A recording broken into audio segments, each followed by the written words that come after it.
போயிட்டு இருக்கியா? எதுக்கு போயிட்டு பேச பேஸ் போடலாம்.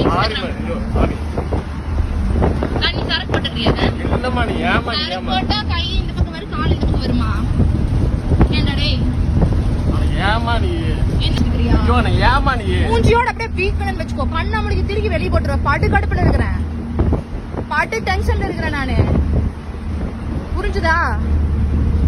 அப்படியே தூக்கி வெளிய வீசிடுவேன். கை வந்து கால் வந்துச்சுன்னா எகிரி ஒலிச்சேன்னா ஒரு ஆபரேஷனே தேவையில்லை. அப்படியே ஃபேமிலி பிளானிங் ஆயிரும். வயசுக்கு தான் தேவையாடா? ஏன்டா டேய்? சரிம்மா விடுங்க சார். நான் எங்க தெரியாம தான் கை ஏன்டா டேய் கை சரிம்மா இப்படி வருது, இல்ல சரிம்மா தெரியாம கேளு. இப்படி வருது. அப்படியே சரி சரி அப்படி வருமா? எங்க தெரியாம சீட்டுக்குள்ள கை இப்படி வருமாங்க? திருப்பி இருக்கல இல்ல உங்க திருப்பிட்டு நீங்க கேட்டிருக்கணும். சரிம்மா விடுங்க. கை வரல நிக்கறாரு இல்லையா? இந்த மாதிரி ஒண்ணு மாதிரி போட்டுருவேன் நான். பல பொளந்துருவேன். பொளந்தே போட்டுருவேன். ஆம்பளைன்னு பார்க்க மாட்டேன் டேய். ஆம்பளை நீ பெரிய